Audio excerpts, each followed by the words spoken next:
네, 오밤중 뉴스 함께하고 계십니다. 제가 이거 참 마이크 보다가 카메라 보다가 정신이 없어가지고 마이크를 제가 늦게 켰습니다. 마이크 늦게 켰다고 또 뭐라 그러실 거죠? 네. 자, 첫 번째 주제 시작하겠습니다. 첫 번째 주제, 오늘 일요일인데요. 일요일에는 저쪽 당 소식 전해드리는 시간 마련해 놓고 있습니다. 자, 오늘 저쪽 당 소식은 분열이 시작된 아스팔트 친윤이라는 주제인데요. 자, 역시 제 옆에 김대호 PD 나와 있습니다. 안녕하십니까? 네, 안녕하십니까. 반갑습니다. 이분뉴스 대호입니다. 요즘 라이브로 제 방송 나와주고 계신데 네네. 밤늦게 오시느라고 뭐 힘들진 않으세요? 사실 걱정되는 점이 하나 있긴 해요. 걱정되는 점? 이 장영진 TV가 매일 일주일 내내 방송하지 않습니까? 네. 지난주에 제가 일찍 왔어요. 선배님 방송에 촬영하려 일찍 왔는데 선배님이 그날의 방송분을 준비하다가 저랑 대화하고 있었는데 네. 옆에서 대화 중에 김현증 뭔지 아시죠? 김현증 걸리신 분처럼 대화 중에 잠드신 거예요. 근데 이게 이렇게 스르르 잠든 게 아니고 갑자기 잠드신 거예요. 그래서 제가 선배 컨디션이 안 좋으신 거 아닌가. 건강이 걱정돼가지고 저보다는 사실 그래갖고 이번 주에도 오늘 오면서 오늘 선배님 좀 괜찮으신가 요즘 제가 계속 모니터링하고 있습니다. 오늘은 좀 괜찮아요. 오늘 괜찮습니다. 컨디션 아주 좋습니다. 네. 장영진 TV 시청자분들 많은 걱정 좀 부탁드리겠습니다. 네. 쓰러지시면 안 돼요. 네, Y파랑새님 라이브군요. 라이브입니다. 네. 쓰러질까봐 걱정하시는군요. 예. 근데 뭐 그런 의미에서 아마 김대호 PD가 준비한 것 같은데 이 텀블러를 갖다 줬어요. 이게 이벽에 2분 뉴스라고 돼 있어요. 이게 2분 뉴스. 이렇게 준비를 했는데 잠깐만 이거 자세히 보여드릴게요. 예, 여기 뭐 2분 뉴스라고 이렇게 해서 텀블러를 하나 가지고 왔어요.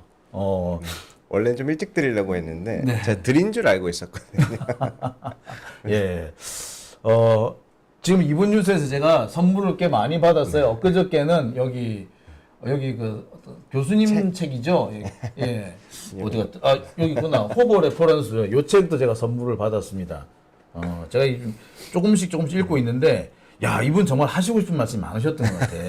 이거 거의 교과서 수준으로 만들어 놓으셨어요. 그러니까 주변에 다른 참고할 만한 도서 없이도 공부를 할 수 있게끔 만들어 두셨던데 준비를 많이 하셨더라고요. 약간 현대사 그리고 과거의 모든 유적들을 직접 가서 다 사진을 찍어 오셨어요.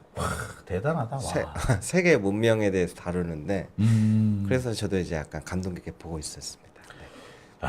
이게 좀 제가 또 워낙에 세계사를 좋아하는데 그러니까 시작부터 좀 흡입력이 있더라고요. 자, 서두는 여기까지 하고 이게 서두 얘기하다가 끝이 뭐 안 날 것 같은데. 아니 선배 요즘에 잘 나가는 방송들 제가 쭉 봤거든요. 네. 한 30분은 딴 얘기하고 30분 딴 얘기하고 그러다가 이제 중간에 한 번씩 그 얘기하고 그렇게 하더라고요.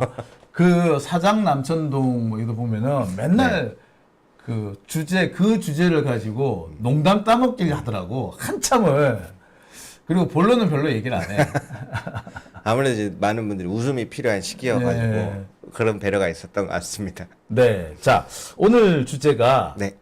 아스팔트 친윤. 얘네들이 지금 분위기가 좀 이상하다죠? 매우 이상해요. 매우 이상하다.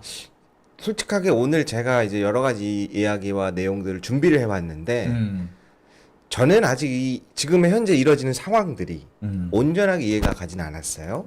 그런데 아마 정치를 오랫동안 봐오신 시청자분들이라면 아마 이해를 하실 것 같아서 한번 준비를 해봤습니다. 지금 국힘당 돌아가는 거 보면은 이해가 될 것 같기도 하다가 어떻게 보면 이해가 안 될 것 같기도 하다가 그래요.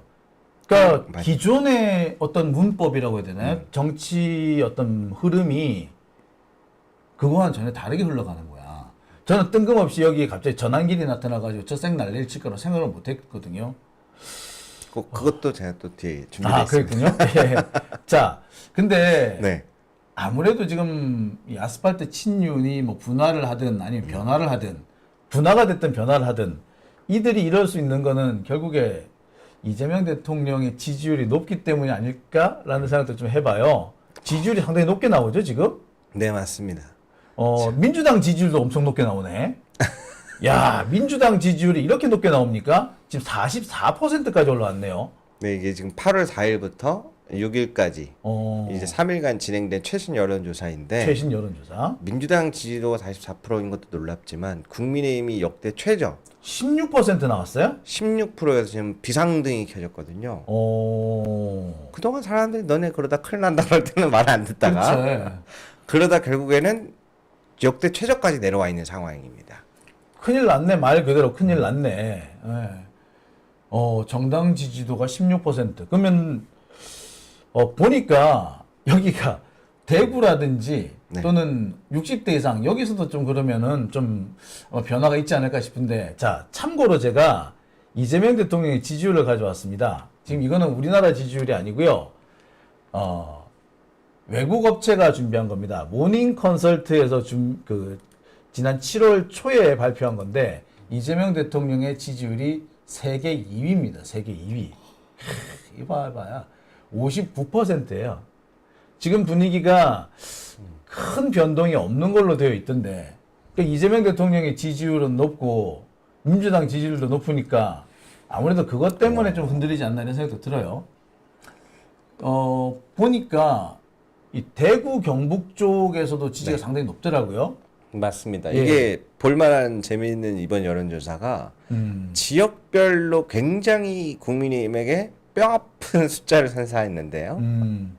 한번 볼까요? 네. 확대를 해볼게요. 자, 일단 60세부터 70세 이상 노년층 여론조사 부분인데, 노년층 조사를 해서도 민주당이 더 많이 나왔네요. 네. 자, 60세에서 69세 49% 지지율.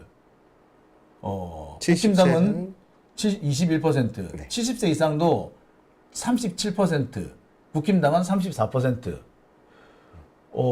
글쎄 뭐 국힘당 지지율이 여전히 높긴 합니다만 역전이 됐어요. 근데 저는 저는 그 위에 다른 연령대들이 더 눈에 들어왔거든요. 네. 선배님이 그 6, 70대는 국민의힘 지지 성향이 강하다라는 거를 이제 갖고 계셔서 이 부분이 놀라셨나 봐요. 난 이것부터 그것만 보이더라고. 저는 반대로 저기 3, 4, 50대 있죠. 예. 2, 3, 4, 50대가 다 더블 스코어 이상으로 민주당이 앞서는 거 보면서 깜짝 놀랐거든요. 자, 바로 위에 보면은 네. 자, 30대에서 민주당 지지율은 37%, 국힘당 12%, 40대에서 민주당 59%, 국힘당 6%. 한 자리입니다. 야, 50대 53%, 국힘당 13%. 와. 어마무시하죠. 와, 이거 뭐 어마무시하네. 이게 바로 윤석열이 대통령 당시에 가장 신뢰한다고 했던 MBS 여론조사거든요. MBS 여론조사. MBS 여론조사는 이제 그 전국 표본조사죠. 네. 야, 연령대의 문제가 아니구나, 이거. 그러니까 이 60, 70대에서 이렇게 지지율이 높게 나오는 것도, 국힘당의 지지율이 낮게 나오는 것도 다 이해가 될 만하네요. 그리고 여기서 지역별. 지역별이 아무래도 좀 그렇겠죠. 네. 자, 대구, 경북, 부산, 경남, 이른바 영남권인데, 영남권에서도 보면은, 자, 민주당 지지율이 상당히 높게 나왔습니다. 자, 보니까 민주당 지지율이 대구, 경북은 37대 23, 부산, 경남이 33대 24. 야, 여기도 민주당 지지율이 국힘당을 앞서고 있습니다. 오차 범위를 훨씬 앞서서. 10% 이상 차이가 나기도 하네요. 그러니까 지금 국민의힘에 비상이 걸려 있는 상황이다라고 보시는 게 좀 빠를 것 같습니다. 야, 비상 걸려야 되겠다. 이 상황에서도 비상이 안 걸린다면 그건 망할 땅이지. 다른 여론조사도 제가 몇 개를 살펴봤는데요. 네. 일부 수치가 전혀 다른 여론조사들도 있지만 충격적인 거는 지금 모든 연령층대와 대구, 경북, 부산까지마저도 지금 민주당에 밀리고 있는 양상을 보면서 아무래도 그 부분을 의식을 안 할 수가 없겠죠. 그러니까 전 연령대, 네. 전 지역에서 국힘당이 민주당에게 밀리고 있다. 이게 지금 대통령 선거가 끝났어요. 네. 그리고 지금 이재명 정부가 시작된 지 이제 2달이 지났는데, 이제 슬슬 이재명 정부의 지지율이 떨어지기 시작해야 될 시점인데 오히려 계속 올라가고 있고, 반면에 국힘당은 계속 떨어지고 있는 거네요. 맞습니다. 제가 시간 관계상 그 뒤에 다른 여론조사는 선배님한테 안 보내드렸거든요. 네. 문제가 이제 국민의힘에서 지금 문제의식이 생기는 게 뭐냐면 지지율이 떨어진 것까지는 떨어진 건데 문제는 저 지역 대구, 경북, 부산부터 해갖고 이재명 정부가 지금 잘하고 있다의 수치가 계속 올라가요. 그러고 있잖아. 그러니까 이제 아니 우리끼리는 얘기를 할 수 있어도 저쪽에서는 완전 비상인 상황인 거죠. 네. 어제 보니까 DC 인사이드인가요? DC 갤러리에 어떤 유저가 글을 올려가지고 내가 이재명을 잘못 본 것 같다. 지금까지 이재명 되게 싫어했는데 괜찮은 사람 같다. 뭐 그렇게 해서 아주 구구절절을 올린 글이 있더라고요. 그러니까 그만큼 변화가 지금 감지되고 있다. 이렇게 봐도 되겠네요. 이거는 다른 여담 얘기긴 한데요. 네.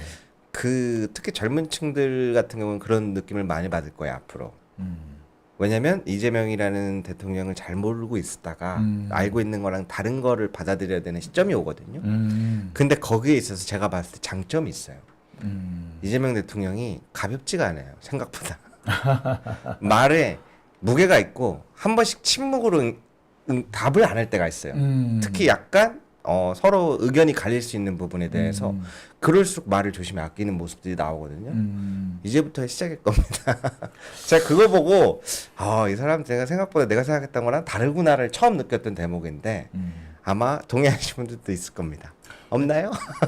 제가 제일 인상 깊었던 것이 항상 어딘가에 가서 문제가 나오면 그래서 어떻게 하면 좋겠느냐, 어떻게 해주면은 그 문제를 해결하겠느냐, 그 얘기를 하라는 식으로 얘기를 합니다. 그러니까 쓸데없이 자꾸 이렇게 정치적인 수사를 늘어놓는 사람들에 대한 그렇죠. 그런 사람들이 오히려 바보가 되는 거야. 그렇죠. 그거 제가 그러니까 그거 있잖아요. 뭐 길게 얘기할 필요가 없어. 이게 문제가 있습니다. 이 문제 해결하려면 이렇게 해야 됩니다. 아니 문제라는 거 모르는 사람 어디 있냐고. 다 안단 말이에요. 그리고 이거는 크로스 체크가 어느 정도 된 건데요. 윤석열 전 대통령 당시에 술 마셨던 의원들이 시작을 하면 일단 소맥 한 잔 짠하고 시작한다. 진짜 그건 안 변하네 그 사람. 그리고 대부분 먹다가 이제 의원들이 더 이상 못 마시겠다면 이제 냉장고 같은 데서 꺼내 와가지고 거의 꽐라돼서 몇 명 보내고 아무튼 그런 모습들 우리가 이렇게 술만 먹던 사람인데 접해오다가 일단 그런 논란 그치, 자체가 없어서 술 먹는 게 아니라 일을 하는 사람이 나오니까 이제 그 사람 국힘당 쪽에서도 변화를 느낄 거예요. 뭐 윤석열이 임명했던 장관들이 지난 한 2달 동안 이재명 대통령과 같이 일하다가 자기가 3년 동안 일한 것보다 이재명과 이 2달 일하는 기간 동안 더 많이 일했다라는 말이 나올 정도니면 말 다 한 거 아니겠습니까? 그렇죠. 그러니까 지금 걱정이 다르잖아요. 여기는 윤석열과 술 마셨었던 친윤 의원들 이야기로는 항상 반주를 한다. 아유. 많이 먹든 적게 먹든 항상 반주를 시작한다. 그 걱정된다. 이런 걱정에서부터 시작했다라고 하더라고요. 윤석열 술은요. 그거는 뭐 더 말할 것도 없어요. 지금 오히려 옛날만큼 지저분하게 마시지는 않아. 차라리 술만 깔끔하게 마셔. 이게 무슨 말이냐? 적어도 요즘에는 구두에다 술 담아서 먹진 않잖아. 대통령 하고 난 다음에 용산 가고 난 다음에 구두에다가 술 담아 먹지는 않는다고 하더라고요. 그래서 살 것 같다라는 사람이 나올 정도였으니 말 다 했죠. 뭐 그 집무실에 사우나가 그 숙취 해소용으로 만들었다잖아요. 그 침대도 엄청 이만한 큰 거를. 그러니까 해만 떨어지면 술을 먹고 해 뜨면 잠 자고 그랬던 거예요. 나라가 어떻게 됐겠습니까? 그 시간대 김건희는 설치고. 그래서 재밌는 이야기가 요즘에 나오고 있는 게 한동안 국민의힘 유튜브에도 그런 얘기들이 꽤 있었어요. 윤석열 대통령이 막 술꾼이다. 맨날 술만 퍼마신다 해서 민주당 쪽에서 막 공격하는데 왜 이거에 대해서 국민의힘 의원들이 한마디를 안 하냐. 그건 정말 사실이거든. 매일 마시게 마신다. 그거 정말 사실이에요. 그거는 거짓말을 할 수가 없어. 아는 사람이 하도 많아. 비밀이라고 할 것도 없어요. 그래서 나름대로 최대한 보호를 했던 게 자주 마시지만 그분은 취하지 않는다. 참 취하기 개뿔. 진짜 이거 진짜 쉴드 진짜 참 고육지책으로 했군요. 예. 자 그런 윤석열이기 때문에 아마 국힘당이 지금 초토화되지 않았나. 마치 전날 폭탄주 세게 맞고 먹고 그 다음날 숙취에 빠져가지고 온 사무실이 초토화된 것처럼 예, 지금 국힘당이 딱 그 상황인 것 같네요.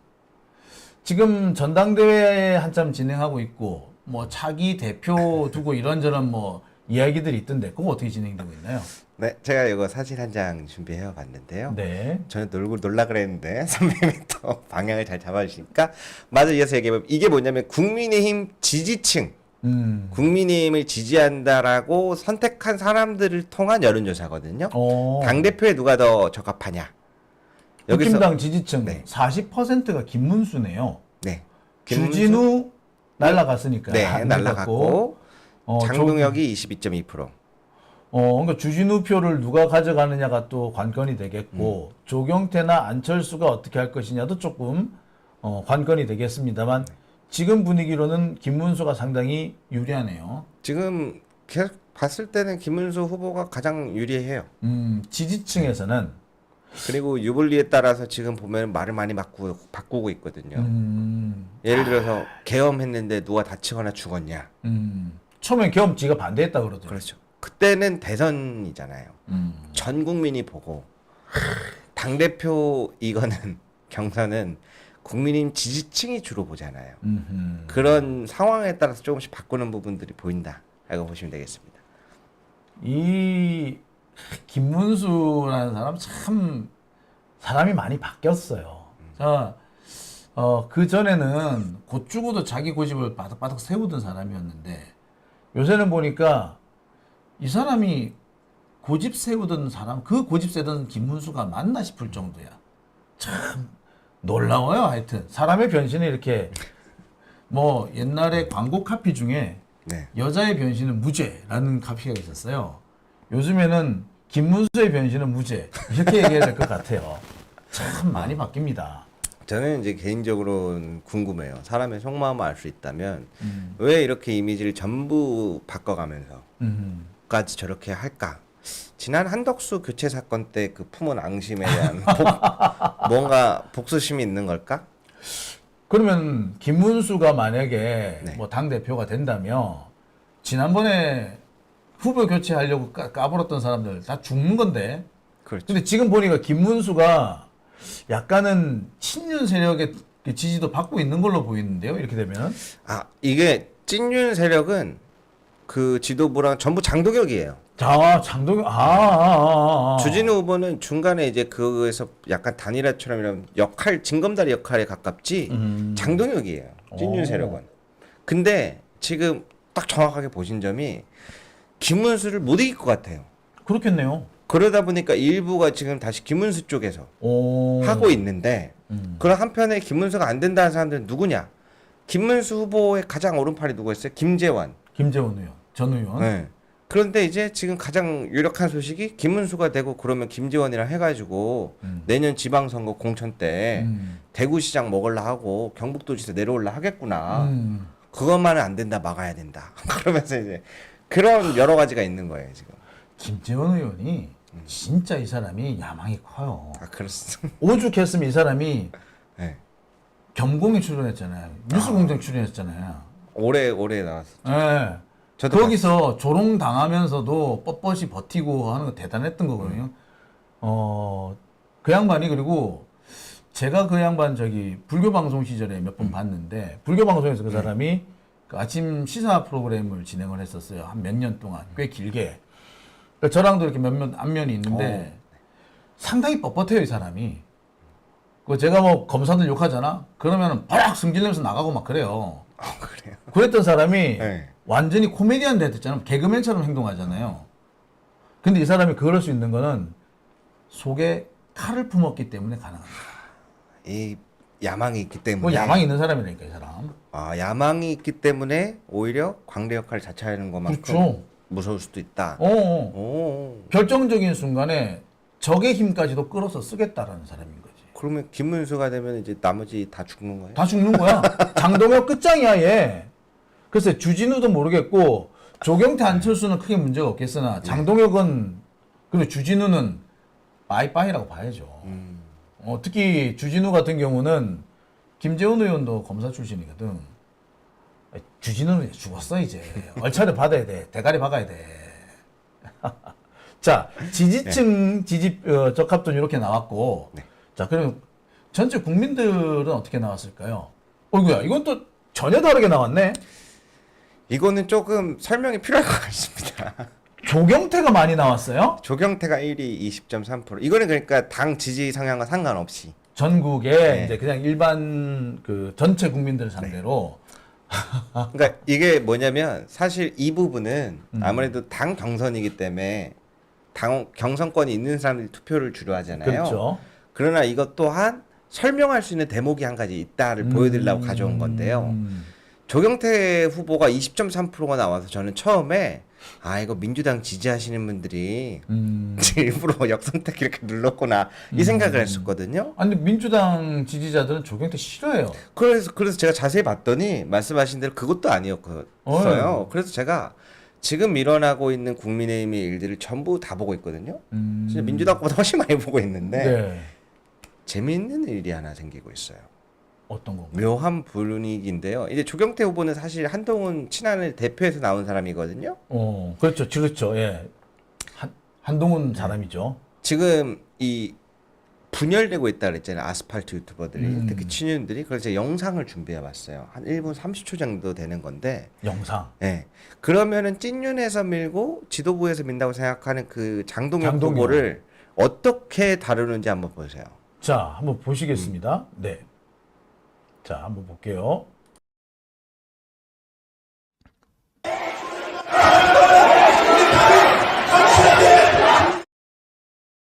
이게 아닌가요? 그 다음 영상. 다음 영상인가요? 네. 네. 계엄에도 하나님의 계획이 있습니다. 계엄에 대해서 제가 계엄을 해제했지만 저는 분명히 크리스천들이 모이는 세이브 코리아라는 집회에 가서 저는 신앙인의 한 사람으로서 이야기한 것입니다. 신앙인으로서 보면 우리가 잘못했을 때나 우리가 잘했을 때나 늘 하나님은 그 가운데 개입하셔서 역사하고 있다는 뜻을 말씀드린 것이지 제가 하나님의 계획이 있기 때문에 다 옳은 것이고 그거에 대해서는 어떤 비판도 가해져야 된다는 뜻으로 말씀드린 것은 전혀 아닙니다. 말씀을 들어보니까 사실은 지금 많은 생각을 하게 하는데요. 계엄에 대해서는 해제 의결에 참여했으나 탄핵은 반대한다 그러셨잖아요. 계엄의 의미 몇 학번이시죠 혹시? 88학번이. 계엄을 그러니까 안 겪어보셨던 건가요? 아니, 근데 지금 이게. 계엄의 아니, 의미를 안다면 아니, 지금 여기서 계엄의 당신 의미를 몇 살이야, 안다면 몇 학번이야, 계엄을 겪어봤냐, 안 겪어봤냐는 제가 문제를 해결할 아무려면 것은 뭐 가수 그럴 건 아니라고 양희은 씨처럼 생각합니다. 너 지금 몇 살이냐라고 물어보는 게 아니고요. 아니고 제가 왜 그걸 질문을 하냐면 저는 계엄을 겪어봤어요. 그래서 계엄 선포를 하는 그날 엄청난 공포를 느꼈어요. 계엄의 의미가 어떤 것인지를 나는 체험해봤기 때문에. 그런데 계엄에 대해서는 그걸 반대하면서 탄핵에 대해서도 반대한다고 하니까 이런 상호 모순적인 입장이 어디 있지? 그러면 그렇게 해서 신앙적으로 하나님의 뜻이라고 생각한다면은 지금 정치를 하시는 분인데 유권자인 국민들은 저도 앉아갖고 지금 나는 뭐지? 나는 왜 여기 앉아있지? 이런 생각이 드는데 얼마나 혼란스럽겠습니까? 세게 까네요. 세게 닦아 세우는데 장동혁 의원 입도 뻥끗 못하네. 찍소리를 못하네. 그러니까 지금 어떤 이 판이 벌어지고 있냐면 김문수 후보도 계엄하는데 누가 죽거나 다쳤냐고 말을 바꿨잖아요. 네. 이 표를 얻으려고. 근데 이제 반대로 야 언제까지 그 자유통일당 표가 뭐길래 신천지 표가 뭐길래 우리 지금 국민의힘 지지율 최대 16%까지 내려왔다. 그거 하나랑 반대로 이제 친한파의 조경태 후보를 필두로 해서 무슨 이야기를 주로 명분을 가져가냐면 아주 깜짝 놀랐습니다. 계엄 때 말이야 윤석열이 그때 군을 동원해가지고 그때 공포타 하나라도 발사했어 봐요. 이거 그냥 넘어갈 수 있는 게 아니라 그냥 우리는 절멸했을 거다. 라면서 약간 이거 이 멘트는 내가 한 두세 달 전에 우리 쪽에서 했었던 이야기 같은데 그러니까 그거를 지금 반대로 뭐 거의 대부분의 김문수와 장동혁을 배제해야 된다. 라고 하는 유튜버들이 동시적으로 쏘고 있어요. 아니 그러니까 지금 친윤들도 그럼 친윤이 갈라진다는 거야? 국힘당 유튜버가 갈라진다는 거야? 그러니까 하여튼 분열이 진행되고 있는 건 맞네요. 찐윤의 힘이 약해져서 잠수 타고 있고요. 전당대회 아. 때 장동혁을 밀었던 후보들이 20명 된다 그랬잖아요. 네. 의원들이 대부분 잠수 타고 있어서 영향력을 펼치지 못하고 있다. 이게 이제 제가 하나 접했던 소식인 거고. 잠수를 타고 있다. 와, 친윤은 잠수를 탔다. 그러니까 조경태를 비롯한 그 친한계들이 움직이는 것 같고 또 그 틈새를 김문수가 치고 들어오면서 약간 조경태는 아니지만 장동혁이 너무 약해서 김문수를 택하는 사람들도 있겠고 야, 이런 분위기인가 보죠. 거기에서 원래 그 사이에 나왔었던 지난주의 내용이 뭐였냐면 민주당에서는 당대표 후보 때 선거 때 내란 정당을 해산시키겠다 그랬잖아요. 그렇죠. 그렇죠. 그러면 국민의힘에서는 그 당시에 뭘 준비하고 있었냐? 이 부분이 실제로 가능할 거라고 보는 거예요. 그렇죠. 그래서- 정당 예산 네, 가능할 수도 있어요. 그래서 지금 가장 큰 거는 국민의힘 추정 예산이 약 1,000억 원 정도 된다 그래요. 그렇죠. 이 1,000억 원을 어떻게 할 것인가? 야, 빼돌리려고 세상. 야. 진짜. 그리고 두 번째가 쟤들이 나서기 전에 우리가 먼저 제명 처리를 시키면 뺏지는 지킬 수 있는데 그렇죠. 이 국민의힘 제 자산을 어떻게 해야 되는가? 근데 문제는 그래서 얘기가 나왔던 게 자유통일당이나 황교안이 상당한 신당을 원내 정당으로 가져와야 된다. 국민의힘 내로. 그 얘기가 나왔었거든요. 근데 이제 법리적으로 따져보니 그렇게 해서 이 재산의 일부를 여기다가 넘겨준다 하더라도 똑같이 취급돼서 그것도 뺏길 거다. 환수될 거다. 국고로 환수된다. 가능성이 있어요. 예. 그 이른바 일종의 그 재산 도피에 해당하는 건데 그거는 뭐 어떤 법리가 됐든 간에 어떤 법이 됐든 간에 재산을 그렇게 일부러 도피시킨다 하면은 그건 반드시 환수돼요. 그렇죠. 그런데 이제 그 얘기가 한참 나오는데 지지자들 입장에서는 이상한 게 아니 국민의힘 내가 여태까지 당비내 후원했는데 무슨 자유통일당을 데려와가지고 거기다가 돈을 이전시키는 방법을 찾고 이게 무슨 얘기야? 그러던 찰나에 특검이 하나 딱 올린 게 있죠. 아, 그 어떤 거 말씀하세요? 요 화면 요거 이거군요. 예. 전광훈에 대한 압수수색. 야, 이 압수수색 정말 쇼킹했어요. 근데 이 압수수색이 원래는 넉 달 전에 됐어야 되는 게 이제 뒤늦게 됐다고 하면서 근데 이 과정에서 상당히 많은 게 나왔다고 하더라고요. 그렇죠. 그러면서 그 자유통일당이나 이런 데들을 국민의힘 원내정당으로 들어와야 된다라고 했던 말이 쏙 들어갑니다. 얘네들이 오히려 더 내란 본당이 얘들이 내란 본색이네. 그러니까 얘 만약에 자유통일당을 흡수하면은 국힘당은 더 네. 빼박이 되겠네요. 내란. 그렇죠. 그리고 이때 당시에 뭐가 있었냐면 정광훈뿐만 아니라 뭐 신혜한수 신혜식 씨라든가 친남성연대 배인규라든가 한 7, 8명 정도가 경찰에서 압수수색을 했거든요. 네. 그러면서 봤던 게 여기 관련된 사람들 생각보다 많구나. 지금 화면에 보신 것처럼 통신 내역도 나오고 했잖아요. 네. 근데 이제 서부지법 폭동 당시에 그 주범으로 보이는 사람들 그리고 유도했던 걸로 보이는 유튜버들 사람들에 대한 이 정광훈 측에서 몇백만 원 송금한 내역들까지 나와요. 돈 준 것까지 다 나온다. 네. 통화뿐만 아니라 돈 준 것까지. 오. 그럼 정광훈은 그 돈이 어디서 난 거예요, 이 새끼는? 그래서 지금 그 근거를 추적하고 있다라고 보시면 되는 거고. 야, 그러면은 자유통일당 잘못 들으면 그거야말로 내란 본당이 되는 건데 내란 본당이 내란 일종의 숨어 있다가 이제 진짜 그 본진을 이제 완전히 먹은 게 되는 건데. 그렇죠. 원래라면 이쪽이 장동혁 쪽에 도움을 줬어야 되는 판이거든요. 네. 근데 그게 좀 안 이루어지고 있는 것 같더라고요. 그러니까 지금 적극적으로 나서기도 좀 멋이게 하다 보니까 장동혁이 생각보다 힘을 얻지 못하고 오히려 김문수가 힘을 얻고 있다. 거기서 지금 혼자 국민의힘 유튜브 판을 해가지고 먹어버리겠다라고 나서고 있는 게 전한길 씨고. 그 전환길은 지금 그 전광훈이 지금 힘을 못 쓰고 있는 사이에 그거는 내 거야 하고 들어온 거네. 거의 그런 거죠. 여기 판도 좀 약간 뭐야 이거? 좀 명쾌하게 설명하기 모르겠는데요. 그냥 아수라장입니다. 자, 네. 참 보면서 제가 좀 이번에 당황스러웠던 게 이 정광훈에 대한 압수수색 사실 주요한 내용은 이미 4월 달에 나왔다고 그러더라고요. 그런데 석 달 동안 안 되고 있다가 이번에 이렇게 압수수색을 하게 됐다고 합디다. 근데 이런 점은 좀 안타까워요. 근데 지금 분위기상으로 보면 윤석열이 여기에 개입했다라는 그런 증거도 나오는 모양이죠. 자, 이거는 이제 한번 설명을 드리자면요. 네. 그러면은 압수수색 당한 유튜버들이 음. 이제 열받을 거 아니에요. 음. 그래서 영등포에서 지난주에 기자회견을 열어요. 그 압수수색을 당한 게 기분 나쁘다. 하여튼 뭐 그렇죠, 어쨌거나 이래가지고 335 모여서 이런 내용으로 한 거예요. 네, 기자회견을 여는데 왜 우리를 괴롭히냐는 거예요. 진짜 배우는 그 국민의힘 의원들하고 윤석열 변호인단이 그때 서부지법대 와서 갇힌 사람들 괜찮다 꺼내줄 거다 뭐 이런 얘기도 서슴없이 하고 그 사람들이 진짜인데 왜 우리를 괴롭히냐 기자회견을 여는 거예요. 그렇게 그러다 보니까 사실상 이제 이거를 방송용어로 어떻게 표현할지 모르겠습니다만 개싸움이 시작됐다라고 보여드리면 될 것 같고요. 자, 아까 말씀을 드렸습니다. 정광훈 같은 경우에 돈을 지원했다 이렇게 나오잖아요. 유튜브 관리했다. 네네. 그러면은 자기도 뭐 윤석열 변호인단이나 국힘당 국회의원들 그런 사람들한테 책임 미루기 좀 어려워 보이는데 그런데도 지금 이렇게 하고 있네요. 그렇죠. 그래서 그 다음 장을 보시면요.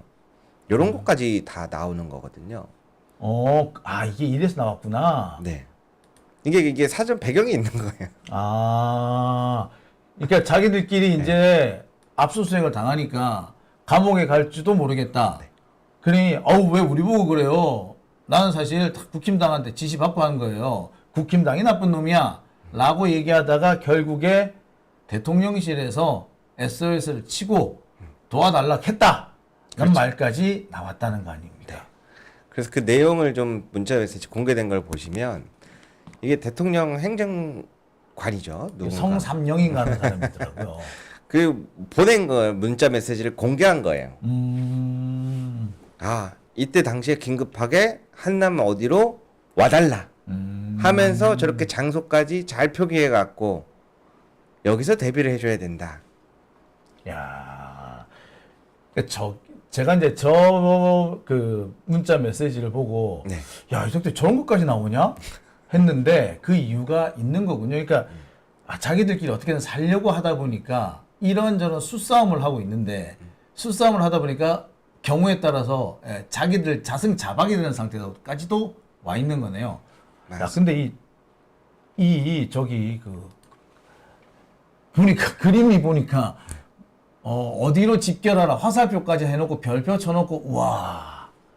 근데 저 위치가 사실 대통령실로 우회해서 들어갈 수 있는, 그러니까 경찰이 막고 있더라도 우회할 수 있는 길이에요. 저쪽 길은 경찰이 있긴 했지만 아주 극소수가 있었기 때문에 많이 몰려서 들어가면은 들어갈 수 있었을 거예요. 근데 저쪽으로 오라고 지시를 내렸다. 이게 대통령실 비서관이 이런 짓을 했다. 그러면은 진짜 주범은 서부지법 폭동의 주범은 윤석열인데 이렇게 되면 이제 그것도 이제 앞으로 지켜볼 포인트가 되는 거죠. 그래서 아무튼 이렇게 굉장히 복잡한 일들이 많이 일어나면서 반대로 지금 이 기회에 사실 얼마 전까지는 그 국민의힘에서도 혁신한다고 했을 때 혁신위원장 선임하고 했을 때 별로 효과가 없었습니다. 네. 근데 이제 하나씩 뭔가 잘 안 이루어지고 한쪽 힘이 쫙 빠지고 하니까 반대로 또 하나의 물결을 내는 겁니다. 그래서 아까 보신 것처럼 당 지지층을 대상으로 한 여론조사에서는 조경태 후보가 현저히 낮지만 그 외에 친한파와 이건 아니다라고 하는 사람들의 일부가 조경태 후보 쪽이 맞는 말인 것 같다. 국민의힘 이렇게 가면 안 된다라고 하면서 오히려 판세가 지금 묘해진 상황입니다. 묘하네요. 네. 정말 이 사람들. 그러니까 김문수 후보가 유리한 건 맞아요. 가장 가능성 높은 건 여전해요. 그러나 그 과정의 바로 밑에서 일어나는 일들이 심상치 않다. 야, 재밌네. 그리고 요즘 아마 들리는 소식으로는 이제 유튜브들이 대놓고 얘기를 합니다. 대놓고 까기 시작했더라고 이제. 그러면서 대놓고 까고 그 계엄 때 이 자식들이 그렇게 해놓고서 당을 말아먹으려고 그런다. 그러면서 뭐 그런 얘기도 하고 두 번째로는 윤석열 대통령이 감옥에 수감되어 있어도 다 다른 루트로 들어오는 정보가 있었는데 요즘에는 그게 차단됐다. 돈줄이 끊겼나? 모르겠습니다. 빤스 소개 이후 그날로부터는 차단이 돼가지고 그 이야기를 안 한다고 하더라고요 한동안. 야, 참 근데 재밌네요. 근데 저는 한편 보면서 요번에 윤석열 뭐 빤스 사건도 그렇고 참 많이 느끼는 게 윤석열 참 보니까 짜친다. 아유. 야, 근데 이 뭐 기사 보셨을 텐데 선물 세트를 뿌렸는데 뿌린 시기가 딱 그 시기라며 소위 말 저기 한남동에서 그 난리칠 그 무렵에 이렇게 뿌렸다며요. 시계랑 해가지고 참 근데 그러니까 보답하는 거죠. 뭐. 야 정말 짜친다 짜쳐. 야 근데 하여튼 여러 가지 상황을 볼 때 윤석열이 진범이다 주범이었다는 거의 명백히 지는 것 같아요. 근데 이거를 자기들끼리 지금 폭로하고 있는 거 아니야? 그럼 이게. 근데 이거는 제가 좀 조심스럽게 제가 혼자 추측해 보는 건데 이런 류의 선물들 있잖아요. 네. 이런 거 챙기고 하는 거는 윤석열 스타일보다는 아니죠. 김용현 스타일입니다. 김용현. 네, 김용현이 그 지금도 거의 주마다라고 할까요? 지난 8월 초에도 그 자기 지지자들한테 편지 써갖고 보내고 하거든요. 네. 옥중 편지 올리고 하거든요. 그런 거는 오히려 그쪽에 더 가까운 것 같아요. 김용현이 했을 수 있네요. 김용현 같으면 저럴 수 있어요. 헌재 앞에서도 한참 그 할 때도 그 가족 친인척이라고 할까요? 예. 장모님이랑 오셔가지고 떡 떡 돌리고 돌렸잖아요. 하잖아요. 이런 것들은 대부분 제가 요 근래 봤을 때는 이런 게 필요하다고 싶으면 김용현 측에서 좀 많이 하는 것 같은 느낌이 들어요. 그러면은 그 한남동 관저 앞에서 충돌이 벌어졌을 때 사실상 그 일을 총괄한 사람은 감옥에 있는 김용현이었을 수도 있겠네요. 그러니까 김용현의 변호사가 자유통일당 정광훈 측의 오른팔. 야, 이 연결이 그렇게 되는구나. 거기에다가 윤석열이 특검 소환 조사에 응하지 않을 때 체포 영장이 있어도 구치소장한테 그걸 마음대로 할 수 있는 권한의 영장이 없다. 강제 구인의 조치가 없다. 그러니까 우리도 버틸 테니 여러분도 버텨달라라고 이야기한 게 김용현의 변호사가 유튜브에서 한 말. 결국에 그럼 김용현이 이 사람이 은근히 뭐라고 해야 되지? 무섭네. 그러니까 이게 제가 요 근래에는 어디서부터 어디까지 모르겠지만 진짜 강력한 무언가 하나의 집단으로 보여요. 이제는 따로 분리해서 보질 않고. 야, 하나의 집단으로 똘똘 뭉쳐서 움직였던 건 거의 확실하네요. 그리고 그 총사령관은 현실적으로 김용현일 가능성. 근데 지금 김용현이 뭐 돈이 떨어졌든 아니면 뭐 통신이 끊어졌든 그게 잘 안 되니까 지금 그 아스팔트 극우들의 분열 양상이 좀 진행되고 있는 걸로. 그리고 여기에 이제 특검이나 경찰이 압수수색하는 거, 요게 좀 영향을 미치고 있는 걸로. 이렇게 봐야 되겠군요. 둘 다 구속이 됐으니까. 그리고 이제 이번 주에 김건희 구속영장 구속. 냈지 않습니까? 그럼 또 양상이 달라질 수도 있는지는 한번 제가 살펴보겠습니다. 김건희 쪽에서 특히 그 김건희 친정 쪽에서 뭔가를 했다는 얘기는 참 끊임없이 나오고 있는 상황이라 가능성이 크죠. 고모 유튜버들을 관리했다. 제가 알고 있는 소식은 조금 다른데요. 고모가 손을 뗀 지 꽤 됐어요. 오. 제가 아는 소식은. 그리고 김건희 고모가 유튜버를 관리한다는 건 맞는데 이제 트러블이 내가 이렇게 얘네들한테 몇 억씩 챙겨주고 해야 되는데 너무 나를 이렇게 하면 그래갖고 싸워가지고 관리를 안 하는 걸로 알고 있고 그 다음에 그렇게 해서 한번 유튜버들이 붕 떴는데 그 다음에 새로 잡으려고 했던 거거든요. 지금 그냥 붕 떠 있는 상태구나. 그래서 그때 당시에 이제 세이브 코리아랑 정광훈이랑 그렇지. 싸우고 예. 전한길 씨가 등장하고 이 배경이 다 거기서부터 시작된다고 저는 보고 있거든요. 야. 붕 뜨면서 새로운 관리자가 나타나고 그러면서 새로운 실세가 나타나고 그러면서 지금 이제 그 사람들이 압수수색당하고 몰락당하는 과정을 보면서 야 너네들이 이 판을 다 망쳐놨어라고 하면서 다른 유튜버들이 일찍 공격하는 거죠. 김문수든 장동혁이든 안 된다. 이놈의 새끼들이라면서. 근데 김문수는 또 극우 네. 유튜버로 열심히 챙겨 본다며요. 네. 전한길 토론회에 참석했다 뭐 그런 얘기도 있더라고요. 참석했나요, 진짜로? 예. 그러니까. 야, 이 사람 보면은 김문수 보면은 정체성이 뭐해? 그래서 저도 궁금한 게 뭐냐면 지금 사실 김문수 후보를 유력하게 미는 측은 없어요. 없죠. 그렇죠. 장동혁이거나 친한파는 조경태예요. 음. 그런데 이제 사실 대선 후보였잖아요. 음. 당원들의 선택이 자연스러운 사람이에요. 음. 근데 그 과정에 있어서 자꾸 김문수 후보가 또 빼놓을 수가 없는 게 자유통일당 정강훈 씨와의 관계가 있잖아요. 그렇죠. 은근히 또 가깝더라고. 그러니까요. 아, 참, 이거 재밌네. 그러면 장동혁으로 미는 친윤이 있는 반면에 김문수를 미는 친윤도 있고 그렇다는 얘기인 거야 이거? 그러니까 찐유는 장동혁 후보가 맞는데 어.